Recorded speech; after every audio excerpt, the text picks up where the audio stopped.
Okay, Venerable Brother, Dhamma friends. So we are going to start the first question and answer session. Today, Sharini.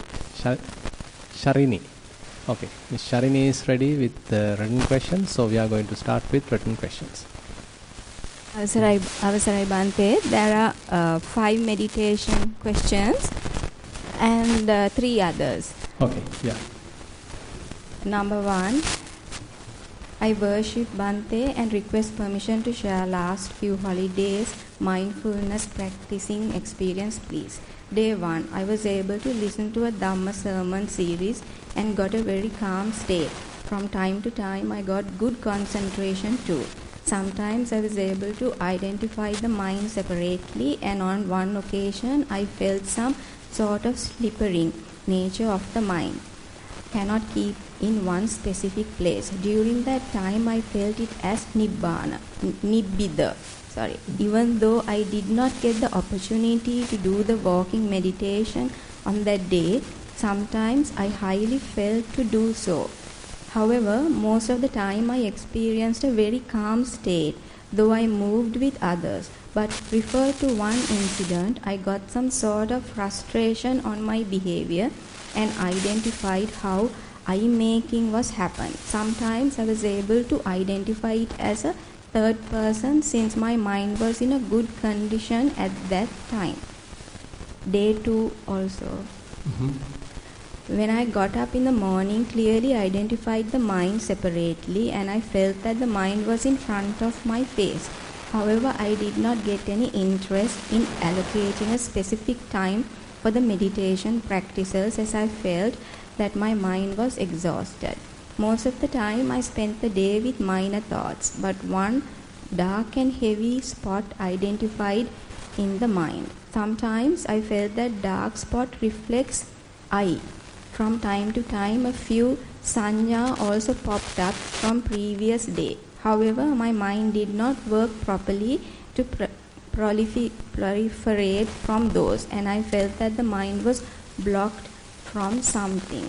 However, most of the time I was in a very neutral state when doing the day-to-day activities and felt all as nibbida. Day 3. Since I experienced some unbalanced situation in my mind, I went to a calm and relaxed new place.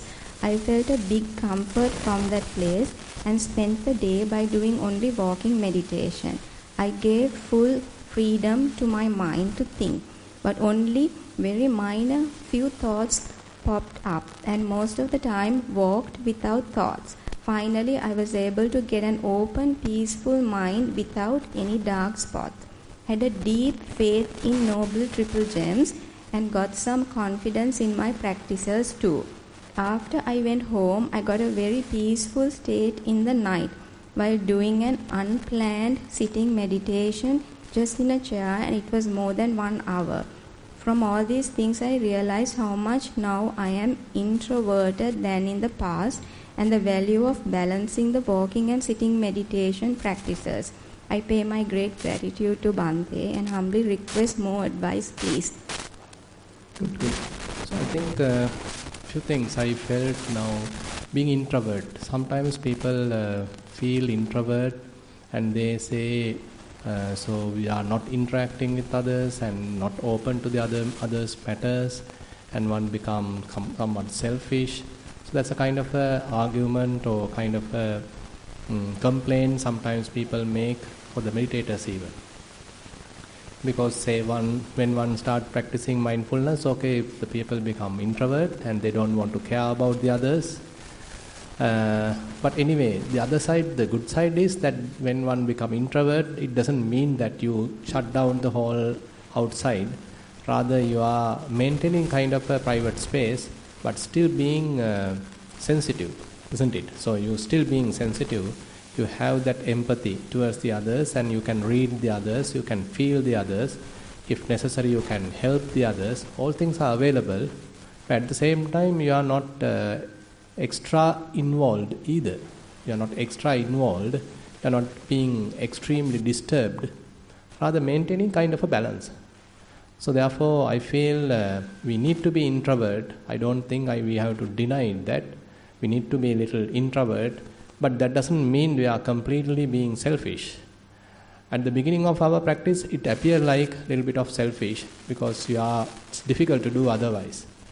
Because, say for example, when you are starting as a beginner, so if you are too much involved with the others' matters and too many things, then you don't have enough time to spend for your time, for your own practice, and therefore a little bit of taking care of yourself is a must. But then later, slowly, you can open up yourself and see whether you can be with the others, deal with the others, and you can cope up with the situations, and you can help the others if necessary. All these things are kind of a gradual opening up. Particularly, I feel that at the beginning of our practice, we are more into the focusing, developing fair amount of focused attention. It's a kind of a purposeful meditation is there. We are purposefully paying attention. But later, as we continue our practice, slowly, the mind captures or starts developing those skills. Now the mind itself can do that process. Say, for example, you are practicing Vipassana, for example, and different feelings, different sensations are arising, and when they are there, you can easily pay attention to them, focus your attention to there, and the mind itself continuing the investigation, and now you know the art. So now you allow the things to process. And later, suppose you are coming to another level where the sensations almost like subsided, and you may start looking at your mind, how thoughts are coming and going. There also you are learning, and ultimately assume that you are landing on a stage where there is nothing is there, almost like the emptiness, where you are landing on the non-grasping state, what we call as the anisita state, where we are not standing on anything, we are not holding anything, we are not grasping anything. Now we are stepping into the kind of a free state, in a way, non-grasping state. So while you are there, I feel now we have to open up. So at the beginning, it is true that we have spent fair amount of time for ourselves, it is true. But now, as a matter of further and further expanding ourselves in this non-grasping state, so once we are fairly somewhat established there, that means you can easily be there, while walking you can be there, while sitting you can be there. So likewise, once you season that, once you have fairly consolidated that, now you better open up. Now you can deal with the others, now you can put your hand to something and some kind of a good work and see how your mind is working, how your mind is behaving. Because otherwise what happens is we don't know where we are, isn't it? Sometimes we might feel, okay, no thoughts, no lust, no anger, no confusion, everything is perfect, so I am an unreturner now, I am an anagami now.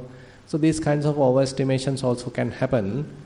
But once you put yourself to a kind of a difficult situation and see how the mind is reacting, so we are very much like putting ourselves into a kind of a test, a kind of a verification process. So while being with the others, so there may be kind of frictions sometimes coming through, and how your mind is reacting on such occasions. And you have to take certain responsibilities, you have to take certain actions, do some various activities. On such occasions, how the I-making, my-makings also happen. Say someone is praising you, so how the I-making happens. Someone is denying you, again how the I-making happens, isn't it? Because we sometimes expect some sort of an approval, because everyone has to approve me, everyone has to praise me, everyone has to appreciate what I say. But sometimes it doesn't happen as like that. Sometimes people do not appreciate, they can't even understand what we say, they simply ignore us. So all these possibilities are there in the society. So while we are going through that, how still the mind is reacting? So it's a funny thing actually in the mind, even though we know that there is no person, but still we are expecting some kind of an appreciation, kind of a understanding from the other person. And if not, I feel a little frustrated, I feel a little unhappy, worried, because I didn't get the proper position or proper appreciation. Maybe someone's attention. So many things are there. So these are little things, by the way. I mean, these are not really strong, angry thoughts, by the way. These are not strong, lustful thoughts anyway. These are very minor eye-making, mind-making type of thing. So how we are comparing ourselves. And how these little things makes us little unhappy. Because it makes us little unhappy, isn't it? So these little things. So therefore, recognizing these little things, I feel quite important at this level. Not at the earlier stages, we can't notice these things. And on the other hand, I feel, but anyway, positivity should be better than the negativity. Now, even say, for example, now you don't care much about yourself and you like to be no one, but still be positive. So don't be negative. So that means if someone is, say, appreciating you and you understand, the other person understand your value and your contribution, I feel that atmosphere is much better than another kind of an atmosphere where you are completely ignored and your presence or your contribution is completely neglected. So I don't think it's a kind of a healthy thing. So even though we are going towards a kind of non-self area, but still it is not that I am trying to promote the self, rather the persons, the people who can trust, people who can understand, people who can read, all these things I feel still very good, rather than being negative. So because if someone is continuously criticizing, not giving any chance and suppressing, so that is I feel little negative for us to be with, so better find another place. But on the other hand, when we do certain mistakes, still we are ready to open up, have a kind of a chat, discuss and say abandon that and again come to the terms and come to the proper understanding, a good relationship, all these things are there. So therefore actually good relationship is also another area. Sometimes we are talking in the mindfulness practice. Say when you start looking after yourself, you can look after another self, you can read another self, another person, what we typically call as a social awareness. So first we have the self-awareness and then we come to a kind of a social awareness. So when these two are fairly satisfied, fulfilled, then the relationships are well maintained because you understand yourself, your own mistakes, you can understand the other person's mistakes, other person's limitations, and we can forgive each other and all those kind of things. Ultimately, we are human beings. I mean, everyone can make mistakes, and nothing is there for us to avoid giving any forgiveness. We all can understand the situation and forgive each other and continue our life.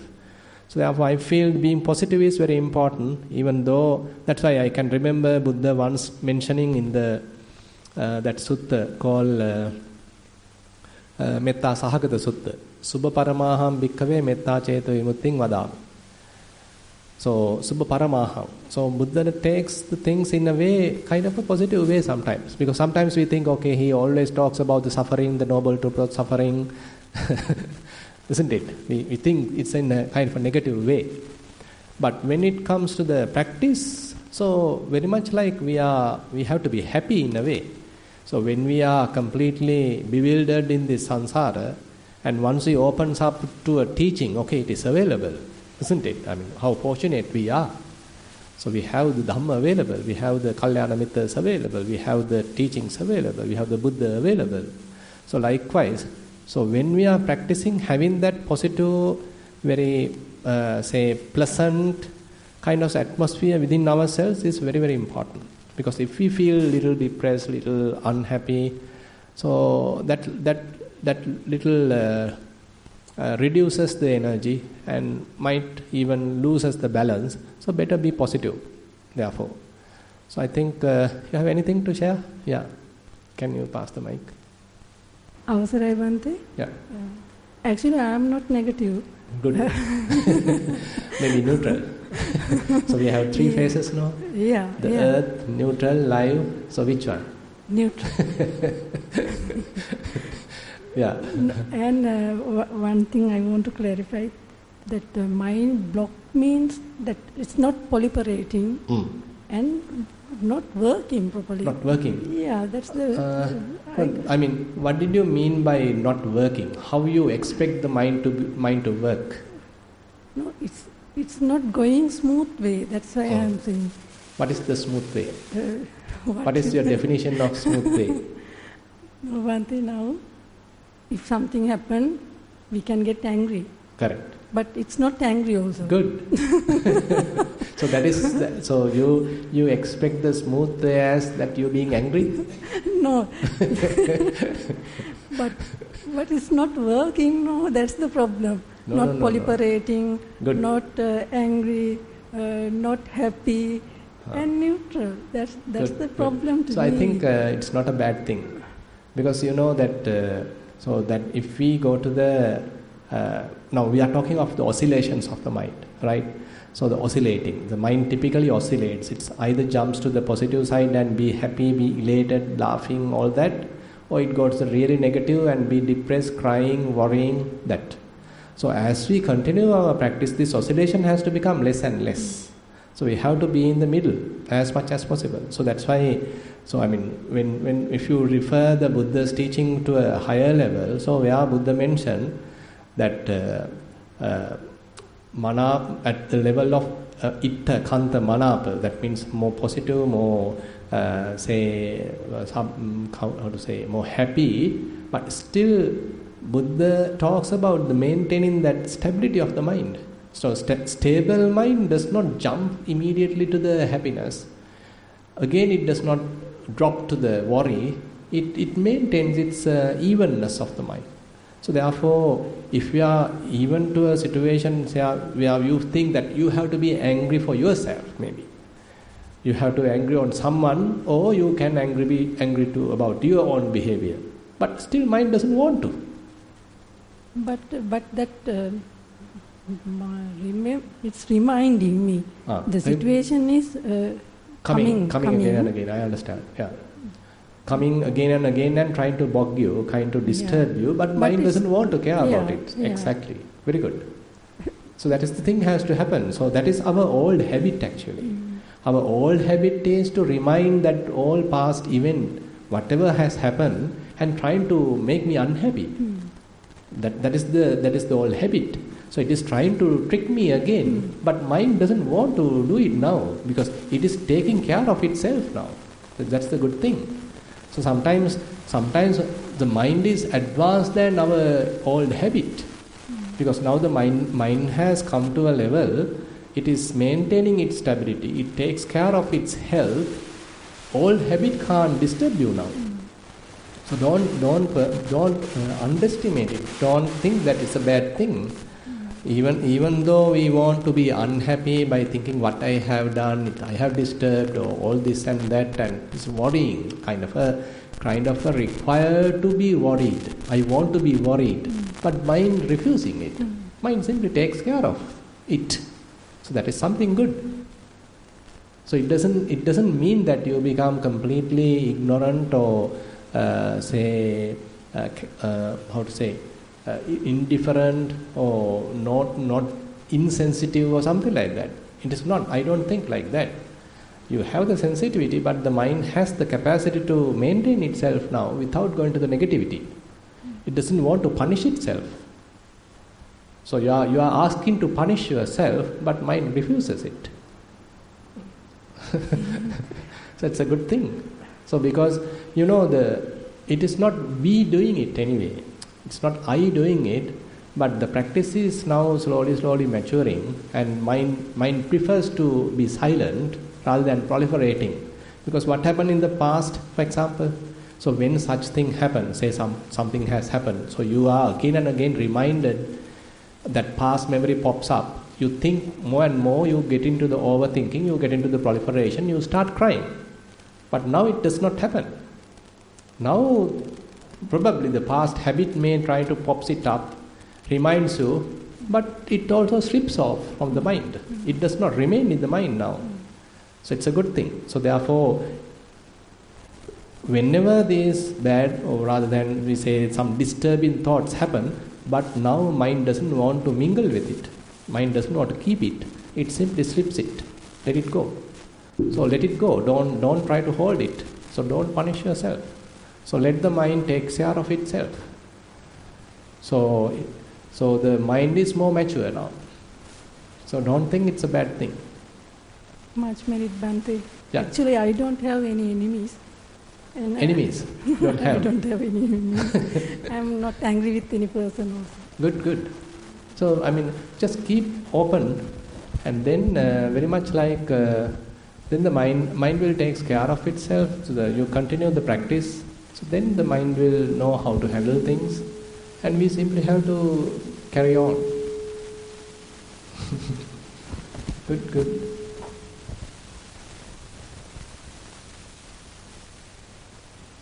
Dear Bhante, when doing housework exercises, I used to listen to music. So then I can finish my work fast and in an energetic way. And after that, I listen to Dhamma sermons or read Dhamma books. I know I feel energized because of Kama Chanda Nivarana. Is this method okay?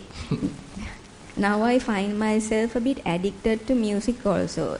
And explain Virya Upadava Gata Haki Marga. Much merit. So actually, several occasions I come across a few yogis, actually at Nissarana. So they inform me while walking, they get a song to their mind and they start singing. And now not singing but get the thoughts about the song. But the characters are very happy characters. So I like that than the negative characters, because that the happiness is a must in our path. So don't think it's a bad thing. So time to time, say taking kind of a happy moment is not a bad thing. So don't think that the Arahants are very dumb people. Say in front of the Buddha, Panchasika comes and talks about about his fiancée, about what's Surya Vachasa, and he's saying more and more things, and Buddha was just there, and Buddha say, okay, good, something like that. So so this is a human mind now we are talking, so it's not a robotic type of a mind. So being happy is more positive, more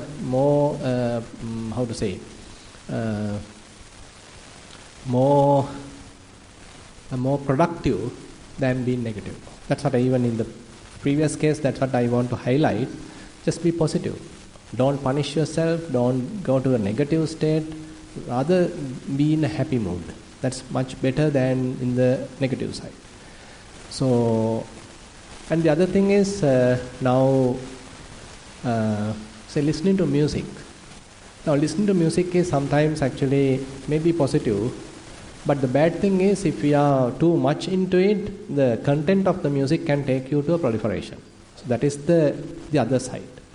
Say that there may be songs which are very beautiful and attractive, and the content of it also might be very useful and meaningful, and you might get into your past habits, past thoughts, and you start thinking about your own incidents connecting with the song. So then you are going into the kind of a proliferation, kind of an overthinking. That is where we need to be careful.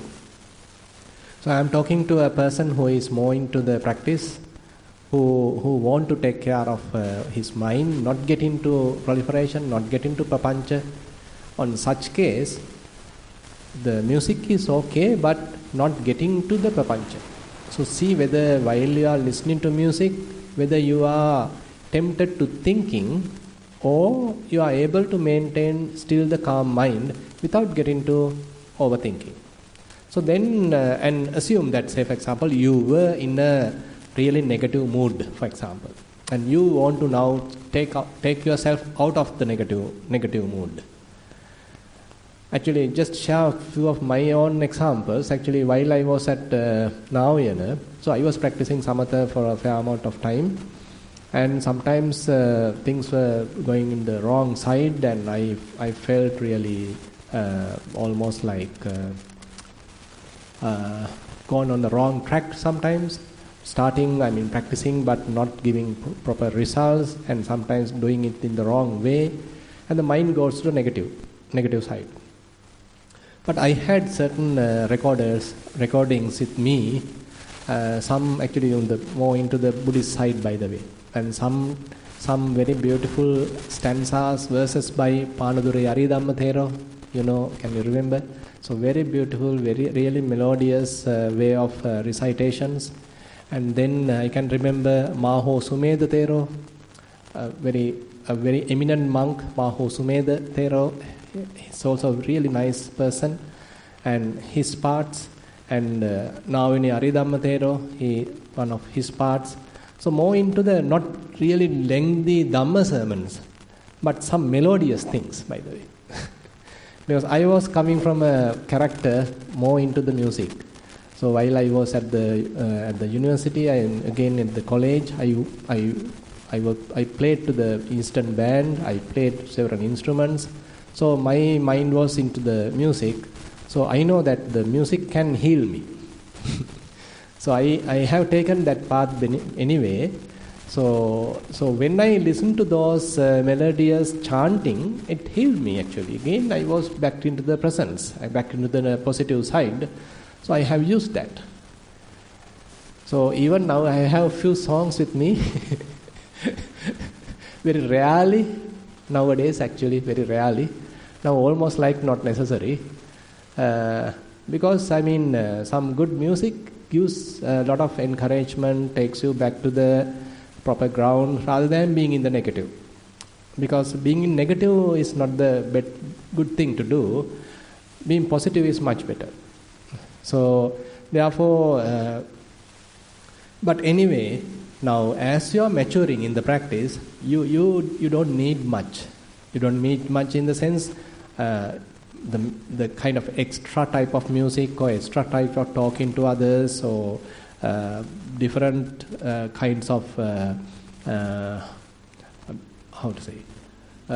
triggering type of things you don't need, because you know how to handle things. You become more and more mature, and little things are even enough. Say for example, when you see birds chirping, when you hear that, or when you see someone smile, very little things become maybe useful for you to again be happy. Simple things. You don't need huge things to be happy. Even little things would be enough for you to be happy. And again, don't continuously look at the negative social media, negative news. That without our knowledge takes us to kind of a depression. So the news makes ourselves really unhappy, and without our knowledge we being attracted to it, and we keep on watching, we keep on browsing, again and again pumping negative things. We feel the negative. So that's really a bad habit. And there may be enough things in the world who are talking of the positive, but those are not highlighted because people like to be worried. So that's a bad habit in this our human life. So we like to be worried. So we are again and again watching this and that, how things are unjust, how things are unfair, how the political violence are there, wildfires are there, all this and that. Keep on watching and watching. Ultimately you become negative, and your whoever associating you also you are transferring that negativity to the others. So that's a bad thing. So as say you are a mother and you watch all these things and you pass it to your husband, you pass it to your children, the whole family become unhappy. So rather than doing that, you can be positive, you can say listen to music or whatever, you can be happy, and then the whole family will be happy. Say for example, your husband coming from work really had a bad time, hard time. And when he is coming back home, if you are happy and if you are able to help and takes back his worries, then he'll be healed. But if you keep on pumping all the negativity you have to him, God bless him.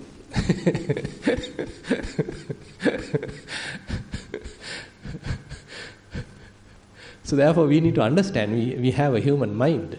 So we should not go to that wrong negative habits, rather be positive and whatever the positive way that you are taking care of yourself, mental health really matters to the others also.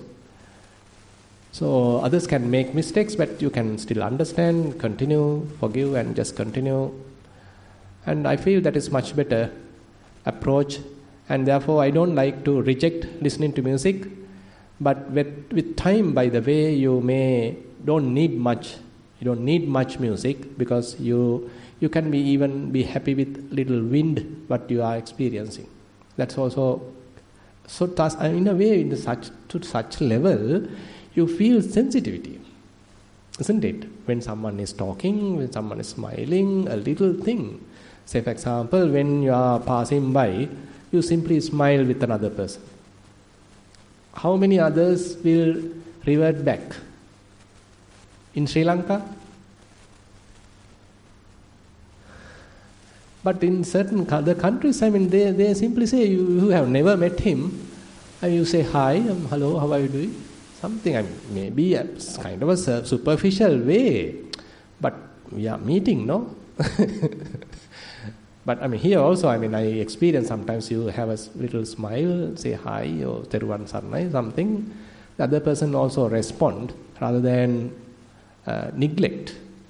So likewise, if we develop these kinds of positive kind of a relationship, then we can survive more in a positive way. Yeah. Swami Master, can I ask you something on your... You said when you were practicing samatha, you were going the wrong way or doing the wrong thing. What do you mean by that? So that we will also know... Now, say for example, sometimes we become over-enthusiastic. And I want to practice long hours. And sometimes certain practices are extraneous. And it gives a lot of, kind of an impact which you can't bear even. Because we have the human body, the human brain, and certain practices we have to go in a more gradual way, systematic way, rather than immediately exposing ourselves to some extreme kind of practices. So that is one area. Say, for example, if you are practicing Samatha Jhana, so if you spend hours there, so sometimes those might even cause adverse effects. So such kind of things are there. And on the other hand, say for example, you are practicing kasina, and you have to handle it very carefully. And if you spend too much time, then you can't even sleep, because mind becomes so active, and the sleeping even does not come to you. Even you are trying to sleep, you can't sleep. Mind becomes overactive, kind of hyperactive. It's not that you are talking or something, but kind of always very vigilant, too much vigilance. So basically the faculties are not balanced. So when the faculties are not balanced, so you start suffering. You have some kind of an agitation. And sometimes you feel lost. So as a beginner, now we are talking after a long time now. Now I am almost actually around 2008, 16 years in the monkhood. But as a beginner, say first year, second year, third year, so the teachers are not easily accessible, and you are also trying hard, and the way you practice is not correct sometimes, and then the results are adverse in a way. Sometimes you feel unhappy and you tried. Now say for example, your mind is continuously thinking, but you want to concentrate. It does not obey you. It is not a tamed mind. Even though you need quick results, you can't see any result. You feel frustrated, isn't it? You feel like lost. Lost in the sense there is no refuge, So it has happened to me, many times. Because I was trying so hard that too much enthusiasm itself has made me real frustrated. Not knowing the balance. So these things are very, common things, common mistakes. Sometimes we are so eager and so enthusiastic and trying hard, expecting quick results, but the results are not there. We so still trying hard, not want to give up, not want to settle. So I have done enough mistakes.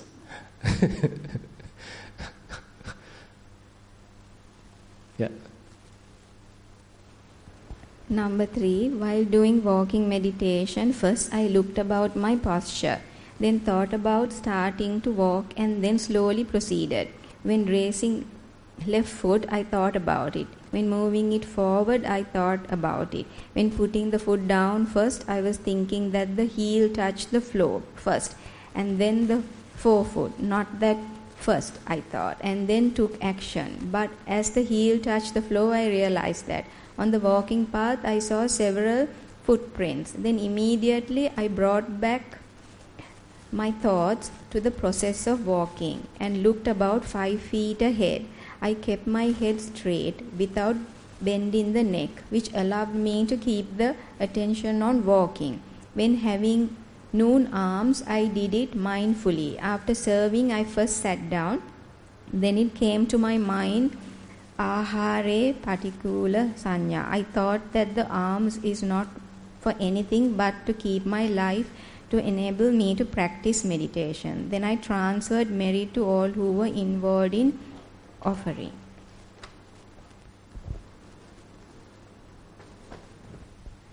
The alms. Then I started eating mindfully from time to time. My mind drifted to other thoughts. I tried not to mix the food while chewing, but was not successful most of the time. During sitting meditation, I kept my attention on breathing, but was not successful due to backache. I kept changing posture often. Then I changed to meditation on 32 body parts, but concentrate on the first 5 only. I was thinking about position of those parts and that they are repulsive. How should I improve this meditation further? When keeping attention on breath while sitting, I did not fall asleep. When about to feel sleepy, I realized it and prevented sleeping. Later, I opened my eyes and looked on the floor just beyond me and continued breathing meditation. Is it okay to do so with open eyes? May I know who has written it? Oh, okay. Would you like to interact? Yeah. Over there. So, can you explain a little bit about mindful breathing?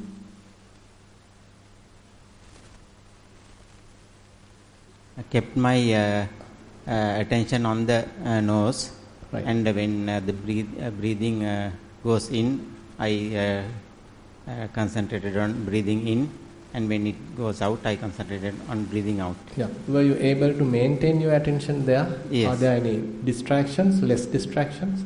Less distraction, yeah. I was able to, yeah. No, that means less distractions. Less, yes. Okay. So, were you using any noting technique like in, out, or just simply quiet? No. Just simply quiet. Simply, yes. Just right. Okay.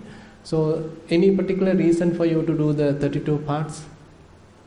No reason, but I have read about it and I was just doing. Right. Now, when you were practicing breathing, what happened to the breathing? Sometimes the mind strays. Yes. Then I have to bring it back to the breathing. Yes. I mean, assume that you are successfully doing it. Yes. Say after a while you are able to tame the mind and keep it continuously with breathing. Have you experienced any changes to the breath? Not much, because it has not been that long. Not that concentration. Yes. Almost like how long? Continuously, how long you were able to watch it? Less than 1 minute. Less than 1 minute. Yes. Okay. Then you better improve the same thing. Yes. But anyway, you are able to watch the in-breath, out-breath, properly. Yes. Properly, but you couldn't continue that for a long time. Yes. So in terms, say you can maintain it for 5 breaths or something, then the distractions happen. Again you are bringing another 5 breaths, again distractions happen. Am I correct?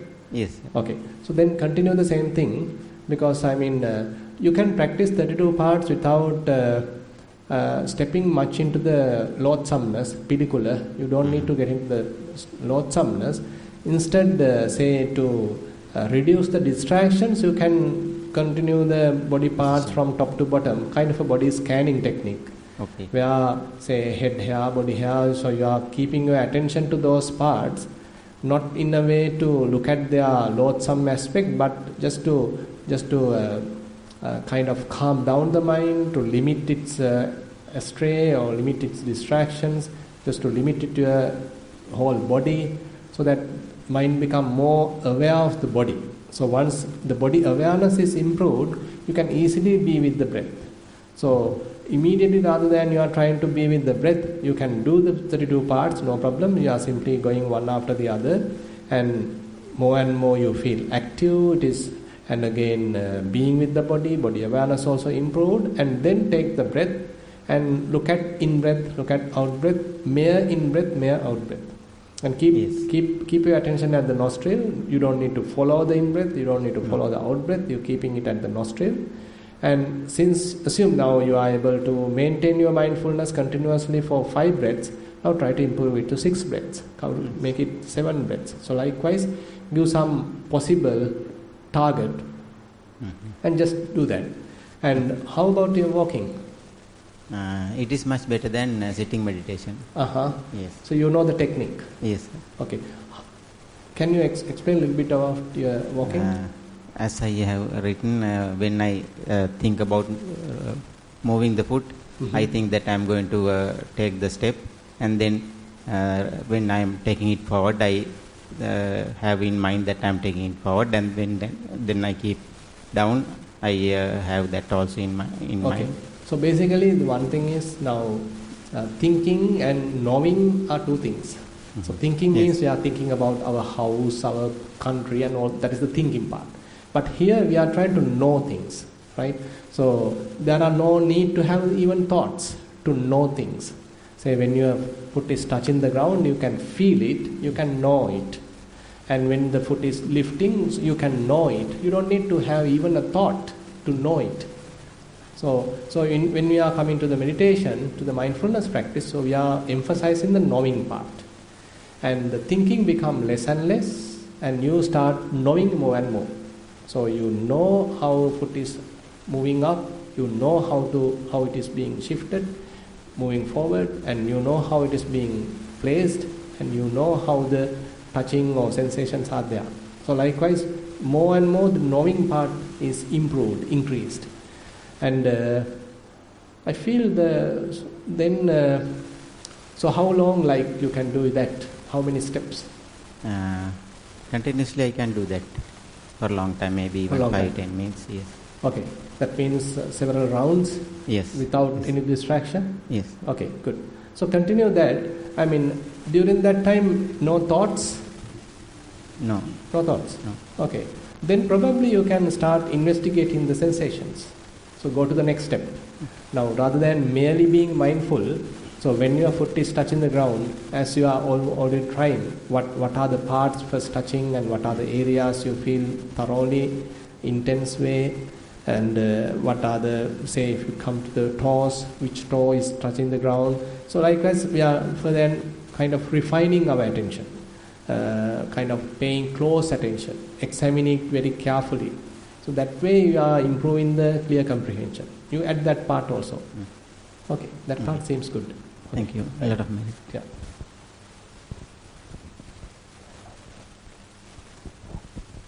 Question number 4. When walking, lots of thoughts came to my mind, but later disappears. I kept focus on one foot. Whenever thought comes, I thought same as the touch sensation disappears, thoughts also disappearing. හේතු නිසා හටගත් සිතුවිල්ල හේතු නැතිවන විට නැති වේ. So I didn't give much attention to thoughts. Sitting meditation. Thoughts are popping. Do I need to consider these thoughts as demons? But these demons are helpless, without tanha. Tanha paccaya upadana. Whenever I remember about someone, I consider that thought as satara maha dhatu. Day to day. Whenever I touched my plate to wash, I considered that as patavi dhatu. Same as that my hand also patavi dhatu, not a living being. Felt happiness and softness when walking on the floor. Can you repeat the last statement? Felt happiness and softness when walking. Feels okay. I mean, I don't think that is... you don't need to consider thoughts as demons. They are not demons, and they are mere thoughts. And at the beginning, you don't need. Sometimes we are unable to immediately attend to the thoughts. So better be with the body and try to develop the body awareness. And slowly, once you are developing the skill, you may be able to look at the thoughts as well. So it will happen naturally. That skill being developed naturally. So you will get that skill later. So for the time being, just ignore them and pay more attention to the body. Then you will be continuing. Yeah. Question number 5. Walking meditation. Observe sensation of wind on the ankle and movement of clothes as I walk. Focused on the movement of each foot as I lifted it and placed it down again. I could feel the texture of the sand and hardness of stones. There were warm and cold patches of ground. Mind was frequently distracted. Sitting meditation. Focused on the breath as it entered and left the nostrils. Mind was distracted. However, there was a feeling of deep calm as well. That was not disturbed by the distraction. I lost. Can you repeat the last part? The mind was distracted earlier in sitting meditation. However, there was a feeling of deep calm as well. Mm-hmm. That was not disturbed by the distractions. Mm-hmm.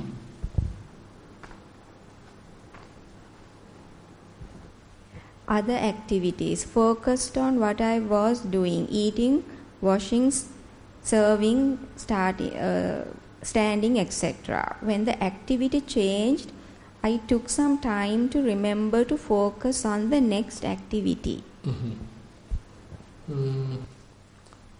I feel like, okay, there is nothing much to add.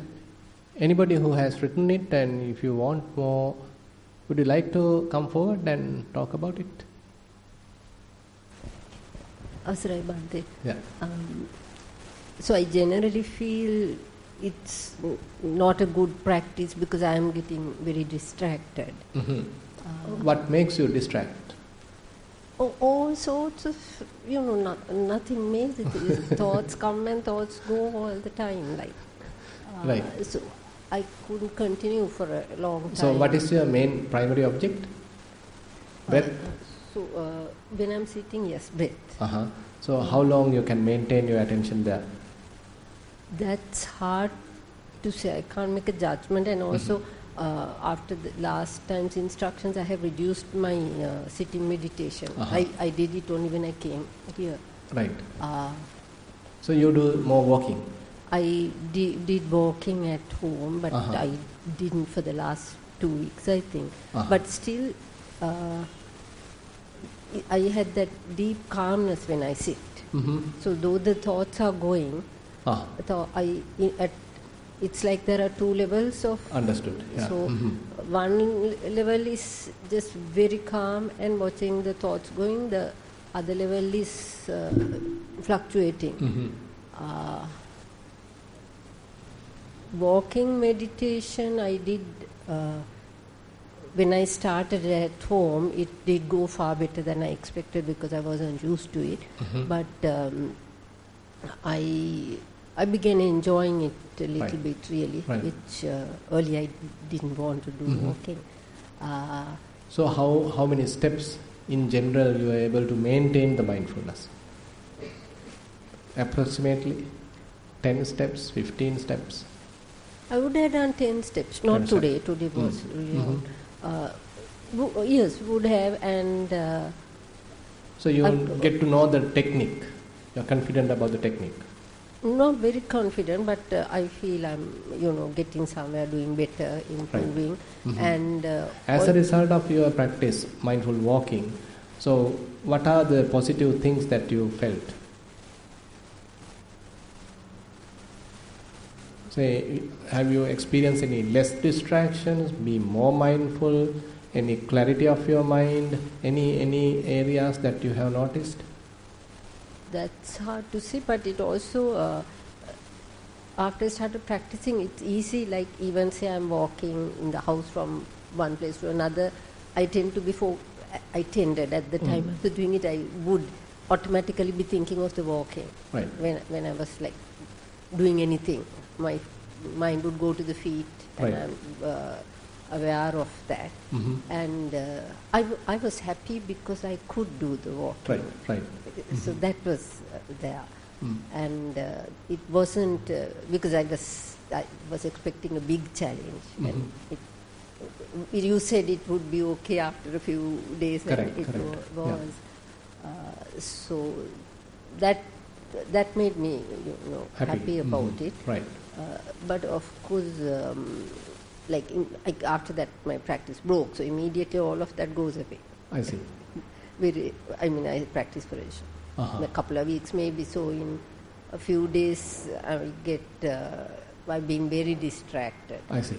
So those are the areas we need to reduce, because it impacts the practice, basically. So if you feel completely distracted, no time to practice, or completely bewildered, so then you have to restart almost like. Yes, and it's funny because of what you said about music, because actually I started, after about a year, I started listening to music again. Maybe just to get some... Were you simply enjoying it or thinking about it? Not... I enjoyed it slightly, and it was more, I just put it softly, it was on the background while I was doing some work. Right. But were you mindful? Or music is also there, work is also there, mind was somewhere else? I was working, but I was also listening to some of the songs. I was actually listening because I was... Anyway, you need to put some attention to the practice, because that is a must at the beginning. So, and once you are doing it, try to, even other activities, daily activities, try to put yourself 100%. Because if you are, at the beginning, if you are putting too many things, say your TV is also on, your radio is also on, your work is also going, the mind is also thinking something else, then complete distraction.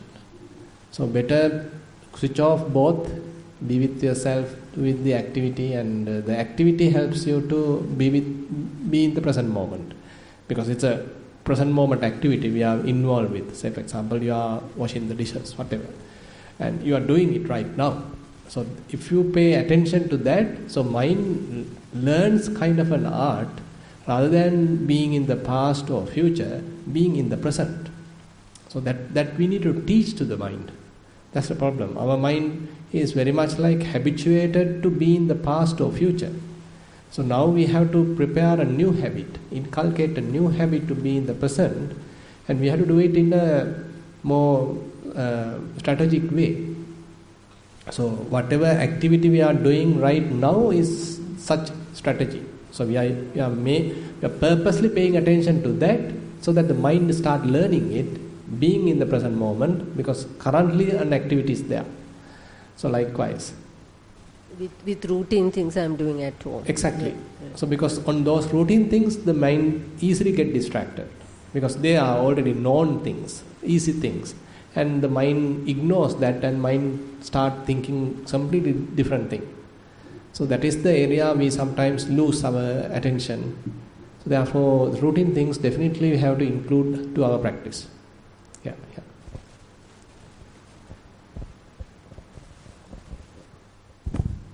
That's all? Yes, there are Dhamma questions. Most Venerable Bhante, during a sermon I heard that one can attain Sohan by overcoming Sakkaya Ditthi, Vicikiccha and Sīlabbata Paramasa. If we are to overcome Sakkaya Ditthi, we have to practice Samma Ditthi. Samma Ditthi is correct understanding of Pancha Upadana Skandha and Chaturarya Satya. Is my understanding correct? If we are to progress on all these facts, I feel that it is a very difficult task. Can you please explain it in a manner to encourage us to achieve this goal? Much merit to you, Bhante, for all your guidance. Yeah, Sakkaya Ditthi and Samma Ditthi are not exactly the opposites. So basically, Samma Ditthi is a broader term where Buddha talks the mundane type of Samma Ditthi first. So you being a good person, you abandon the bad activities, you understand what is kusala, what is wholesome, and you understand what is unwholesome, and you understand what is bad, what is good. So basic belief of the karma. So that is the very much like the ground. So you understand the kusala dhamma, akusala dhamma. Kusala mulancha pajanati, akusala mulancha pajanati. So the roots of the wholesomeness, roots of the unwholesomeness. So what is wholesome, what is unwholesome. So that basic understanding is very essential. And as you are continuing there, now you step into the development of the practice. Say, for example, in the mindful walking, mindful sitting. So that basically helps you to develop the faculty of mindfulness. So as you are doing it, you are putting yourself into practice that needs a lot of effort. The effort is there, the virya faculty, virya indriya, and you are having a lot of faith, the saddha indriya. And as you continue, the mind becomes somewhat concentrated, the concentration faculty, the samadhi indriya. And once these things are available, you have to develop the wisdom, panya indriya. So basically we are talking of 5 faculties: saddha, virya, sati, samadhi, panya. So our practice has to fairly oriented towards these 5 faculties.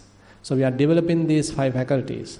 So one way of explaining achievements or attainments is where, say, someone started practicing development of the faculties, then he can either be saddhanusari or dhammanusari.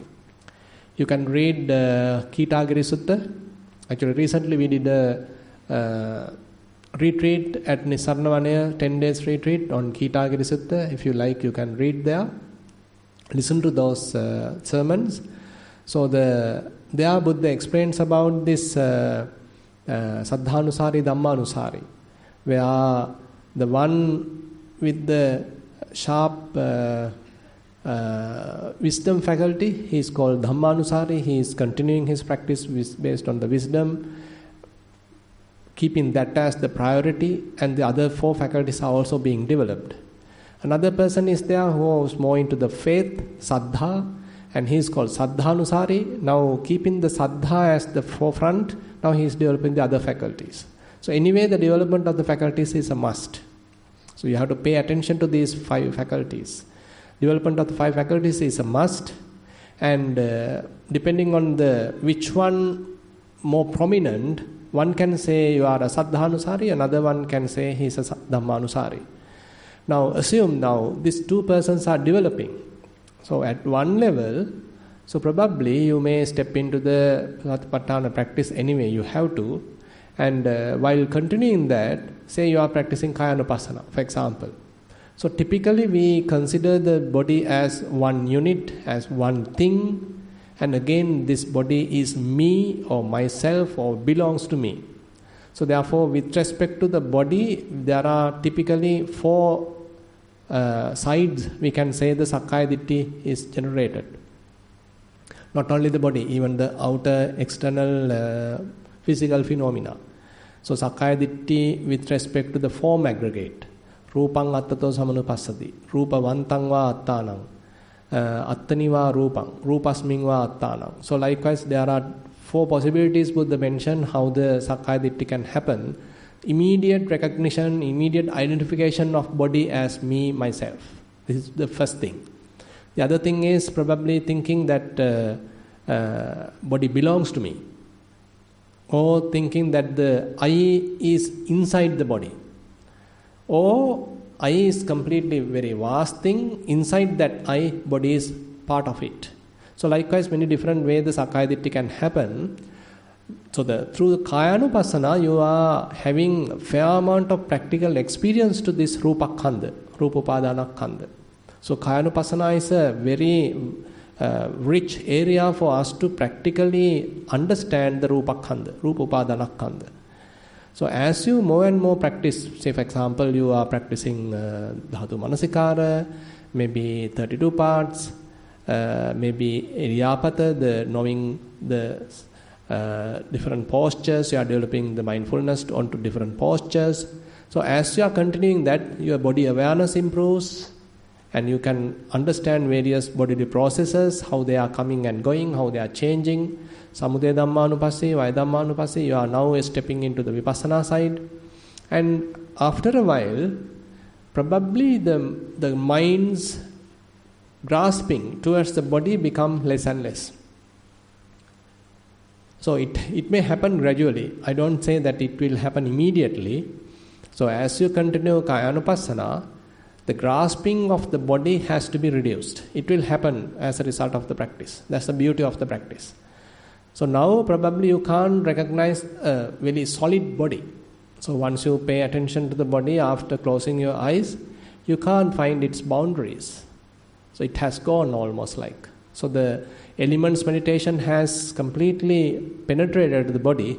Understanding this is not a solid thing, it is consisting of various body parts, and it consists of various bodily processes. So what we call the dhatu, the elements, is a continuation of various elements. So likewise, the compactness of the body being penetrated and the grasping part is also abandoned, then we can say the body related grasping or body related sakkaya ditthi is very much like abandoned. But the four more aggregates are there: Vedana, Sanya, Sankhara and Vijnana. So the practice has to be continued. So immediately we can't say one has attained Sotapanna. The practice has to be continued, and later there are certain criteria Buddha has given to verify whether you are there. So that is also should not be very superficial. You have to do it honestly for a long time to know whether you have achieved it. So therefore, anyway, don't go too much after the attainments, just continue the practice.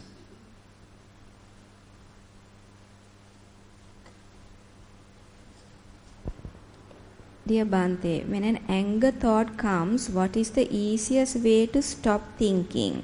My mind keep on dreaming about the person, but later I realize in vain I thought this much. After all, it's just a mere thought. It's a mere thought. So if you can know the angry thought as a mere thought, it has the nature to arise and it has the nature to go, then you are learning from that also. So that's what we try to do at the Chittanupassana level. But at the beginning you need metta or replacement of thoughts or many different techniques, maybe music even, to abandon the angry thought. But later, angry thought also give you some insight, give you some understanding. Okay, I am also able to come, but I am also going. Don't worry about me, isn't it?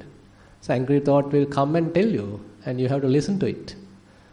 You are listening what he is trying to tell me. Not an angry thought. He is telling, okay, I am here. So how are you? Then he say, I am going. Bye. It hasn't come to bug you too much. It doesn't come to disturb you. You are the one disturbing it. Holding it, keeping it for a long time. It has come to go. Why are you keeping it? I mean, it's sometimes actually we prepare ourselves. So that is the another underneath problem. So we are oneself. The angry thought represents another person. There is another self. So there is a conflict between these two selves. But if I am not making a self here nor there, then it's a mere transaction of thoughts. Thoughts are coming and thoughts are going. And recently, there was a beautiful calendar we got to our Dhanasala. Our monks were reading it. It has very beautiful sayings, some Buddhist sayings. There's a beautiful saying about the anger. Taraha vayanu anunge varadakata tamanta dena danduwamaki. So anger is a punishment you give to yourself for a fault of someone else. It's interesting. So you are punishing you, but maybe the fault is someone else's. So why are you punishing you? We are utter fools. Utter fools. So you keep punishing you, but the mistake may be done by someone else. but you keep punishing you. Utterly foolish. You remember that statement. Whenever you are angry, you remember that statement. Very, very interesting. So you are punishing you. You are trying to punish you, but the mistake might have done but someone else. So why are you punishing you? Innocent you. So keep yourself innocent, don't punish you. Someone else's mistake. How foolish we are, isn't it? That's all? One more. Right. Most respected Bhante, from Bahuda Tukka Sutta, Right. in independent origination, in Nama Rupa, Nama has Vedana, Sanya, Chetana, Manasikara. Passa Manasikara. In Passa and Manasikara. in 5 aggregates. Nama component has Vedana, Sanya, Sankara and Vijnana. Requesting with respect to explain the reason for the difference. Number 1. Yeah, actually, now you don't need to confuse.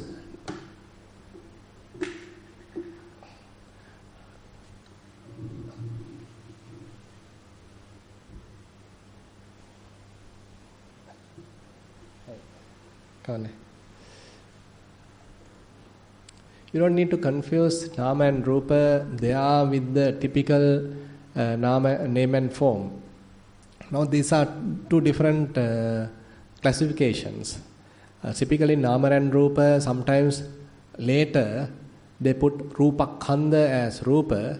Then there are 4 aggregates, those are not Rupa. Vedana, Sanya, Sankara, Vijnana.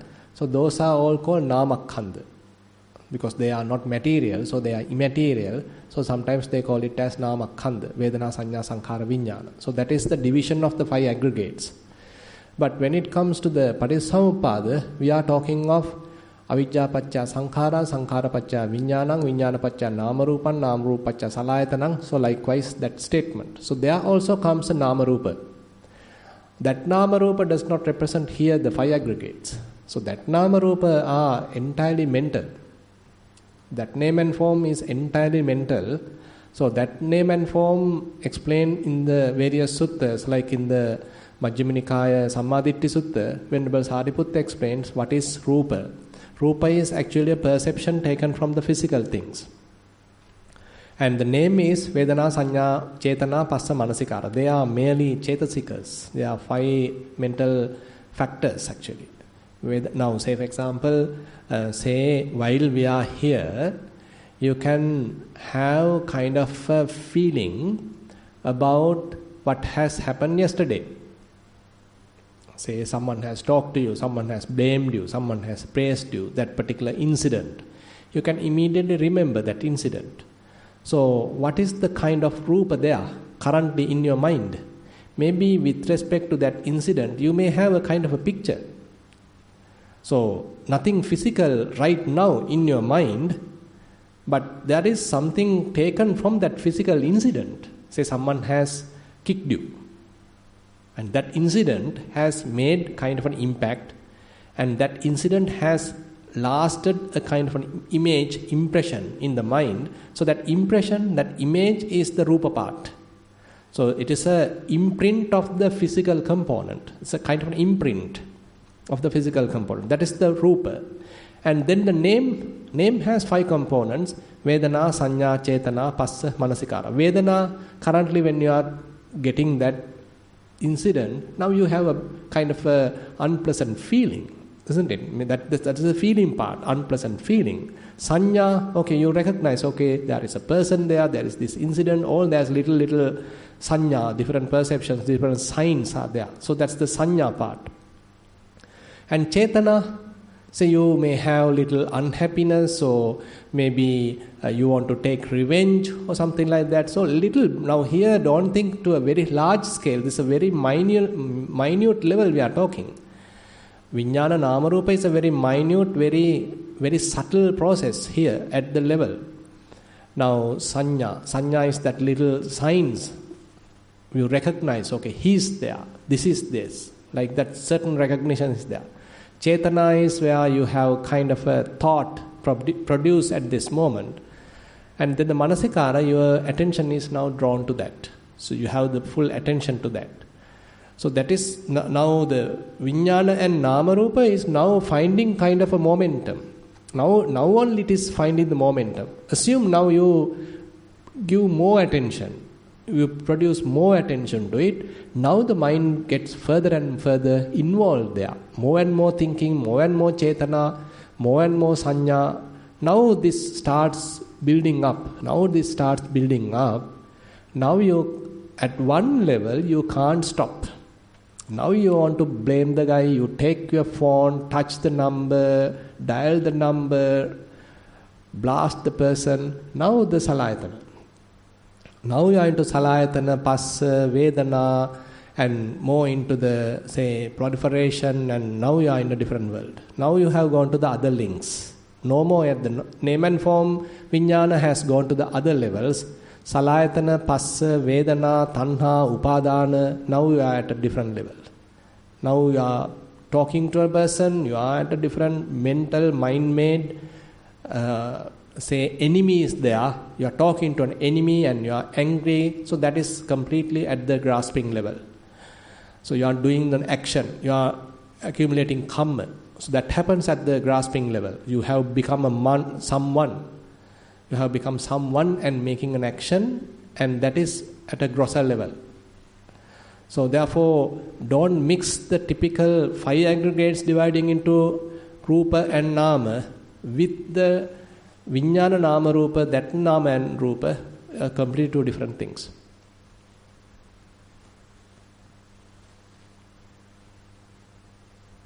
Number 2, ignorance. Avijja is considered as a hindrance when avijja is one of the fetters.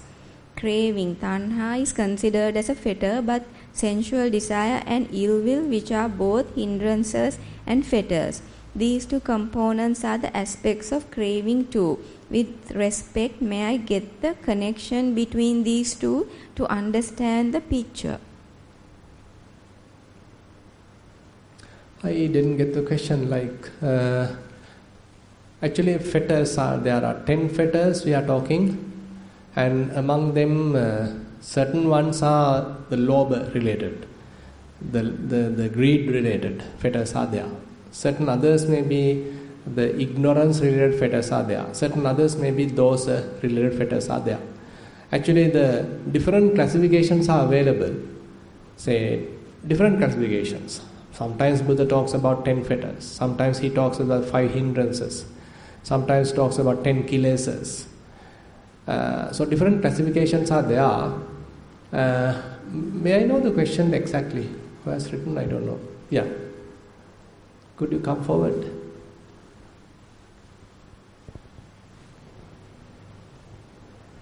So you seem to be doing some Buddhist studies. Not really, Bhante. No, this is to understand basics, right. Actually, that is why I asked those questions. Right. No, because in that Bahudhatuka Sutra, so when you mention, because you mention now avijja is avijja nivarana tanha සංයෝජන. අවිජ්ජාව නිවරණයක් තණ්හාව සංයෝජනයක්. So then when we are telling like that, then it doesn't limit, it should not limit us thinking that avijja is only an hindrance, tanha as only a fetter. Okay. But avijja is also included in the fetters also. Yeah, that's the question, because I was wondering, let's say example, if that's the same question I had, because yes, now I understand, Bhante, that various classifications are there. So there are overlappings. Yeah, okay. Yeah, because I was thinking now, if you get tanha, of course, tanha also it is about craving and ill will. Correct. And then, then that means like it is also part of fetter, and then, like it's there in hindrances also. So then how can we say now I understand. Now the other thing is, now this is our human tendency. I also have the same thing. So we like to analyze and we like to cage the things. Okay, this should be avijja. After that, this should be sankhara. This would be vijnana. This would be namarupa. So I have to have a clear-cut definition to this. And another clear-cut definition here, this should not mingle with this. So this has to be very concrete. So this is the way we think, like we are used to think, more and more rational, logical way of thinking. Yeah. But what is more important is not that. Yeah. What is more important is, as a result of practice, this flow has to disappear. Okay. You see, I mean, when we are thinking of the practical point of view, so in a way, Buddha has given us a kind of an indication. Now, these are mere indicators. Yeah. So, using which we practice, we get some kind of an idea and then we start practicing. Ultimately, the result should be available in our mind. Basically, all these different factors are very much like faded away. So, according to the Buddha, now avijja is anicchang, sankatang, parisampannam. So, kaya dhammang, vaya dhammang, viraga dhammang. Each and every factor are subject to impermanence. It is fading away. It is ultimately has to disappear as a result of our practice. So, when we practice parissampada, that means we be free from the parissampada. So, we need to understand, am I being free from parissampada now? As a result of the practice, not that I am finding a very precise definition of each and every factor. That is not the development. I can write a thesis and pass by finding a very good clear-cut definition. Yeah. But what is more important is, as a result of the practice, now I am being freed from the parissampada, isn't it? My mind is not further subjected to this very vicious cycle anymore. Isn't it? Yeah. So that should be the way that we have to look at as practitioners. But our mind is always asking a clear-cut definition. Yeah. Thank you. Much merit to Bhante. Okay, we have spent fair amount of time, and I think this is enough for today. And as usual, we'll have the Dhamma sermon at 4 p.m. Then once a night.